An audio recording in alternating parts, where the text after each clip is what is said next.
দুটো শব্দই চলে, একটা হচ্ছে গুড ফিল্ম আর it's not a good film. সবার হৃদয়ে যে তুফান উঠেছে সেটা তুফানের টিজার দেখলেই বোঝা গেছে। একটু আগেই বলে গেল যে অভিনয়ের জাদুঘর সত্যিই জাদুঘর। উইদাউট চঞ্চল ভাই আমার কাছে প্রজেক্টটা তুফান অসম্পূর্ণ থেকে যেত। আমি মাঝে মাঝে মুগ্ধ হয়ে তাকিয়ে রয়েছি।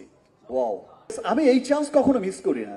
রাফিকে অনেক ধন্যবাদ জানাই যে তুফানের মতো এমন একটা চমৎকার প্রজেক্ট, যেটা আসলে আমরা যদি সেটাকে বলি হচ্ছে কমার্শিয়াল ফিল্ম,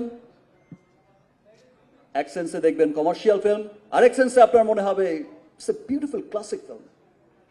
চমৎকার এর প্রেজেন্টেশন, অ্যাকচুয়ালি এটা সত্যি একটা চমৎকার ফিল্ম, গুড ফিল্ম। এখন আসলে আমার কাছে যেটা মনে হয়, এখন পুরো পৃথিবীতেই ক্লাসিক আর কমার্শিয়াল ফিল্ম বলে কিছু নেই, এখন দুটো শব্দই চলে, একটা হচ্ছে গুড ফিল্ম আর it's not a good film. So Toofan যে এত ভালো চমৎকার একটা সিনেমা এবং সবার হৃদয়ে যে কেড়েছে, সবার হৃদয়ে যে তুফান উঠেছে, সেটা তুফানের টিজার দেখলেই বোঝা গেছে, সেটা তুফানের গান দিয়েই বোঝা গেছে, উড়াধুরাই করে দিয়েছে। থ্যাংক ইউ রাফি, এবং এমন চমৎকার একটা প্রজেক্ট আমাকে নিয়ে ভাবার জন্য। অ্যান্ড আমি ধন্যবাদ জানাই শাকিল ভাইকে, এত চমৎকার একটা প্রজেক্ট শুরু করেছে এবং এই যে চরকিকে সাথে নিয়ে, এসবিএফ কে সাথে নিয়ে এই যে চমৎকার একটা কোলাবোরেশন, এবং প্রত্যেকটা চরকি যেমন তার জায়গায় বিশাল প্রতিষ্ঠিত, এসবিএফ তার জায়গায় কিন্তু বিশাল প্রতিষ্ঠিত। তো এই যে সমন্বয়টা করেছে, একসাথে করেছে এবং চমৎকার একটা ফিল্মের একটা চিন্তা করেছে এবং বানিয়েছে, সেই জন্য শাকিল ভাইকে অনেক ধন্যবাদ। ধন্যবাদ জানাই রনিকে, প্রথম দিন থেকেই যেভাবে চমৎকার ভাবে সবকিছু। পিয়াস আছে যে সামনে,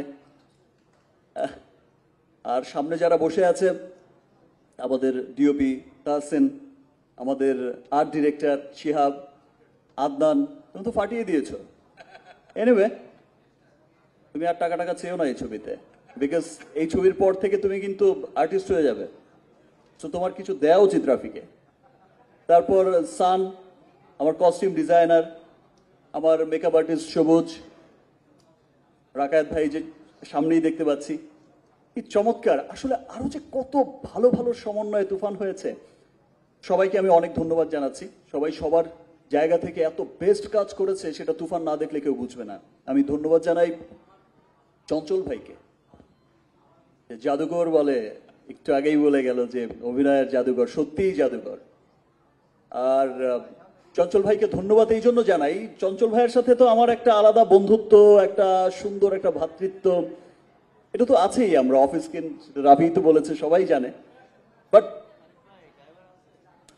আমি সত্যিই বলছি যে আমি ভাবতেই পারি না, উইদাউট চঞ্চল ভাই আমার কাছে প্রজেক্টটা তুফান অসম্পূর্ণ থেকে যেত। Thank you brother. আমি ধন্যবাদ জানাই আমার দুই বিউটিফুল কো অ্যাক্ট্রেসকে, নাবিলাকে, ঝাপসা বিউটিফুল, চমৎকার চমৎকার অভিনয়। নাবিলা এত চমৎকার অ্যাক্টিং করেছে, আমি মাঝে মাঝে মুগ্ধ হয়ে তাকিয়ে রয়েছি। ওয়াও।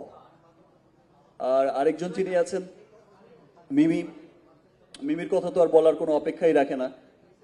অলরেডি তো আপনাদের সকলের মনে তো সেই রাফির মনেও ঝড় তুলেছে, সেই বোঝে না কি বোঝে না, এখন রাফিও বোঝে না মিমি ছাড়া একদম।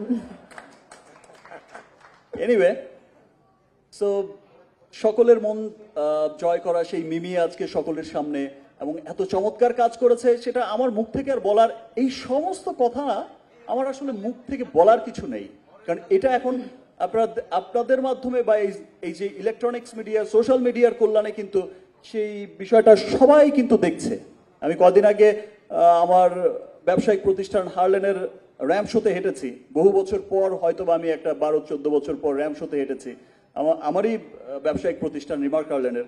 সেখানে তুফান লুকেই হেঁটেছি, আমার 5 নায়িকা ছিল এবং তারা প্রত্যেকেই তুফানের গান উড়াধুরা, মিমির গান এমন ভাবে গাইছে যে তারাই সিনেমার অ্যাক্ট্রেস, এমন ভাবে ওন করছে। আমার ওই 5 নায়িকাকেও অনেক থ্যাঙ্কস তারা ওন করার জন্য। তো মিমিকে অনেক ধন্যবাদ, আমাকে অনেক হেল্প করেছে। মিষ্টি খাইয়েছে।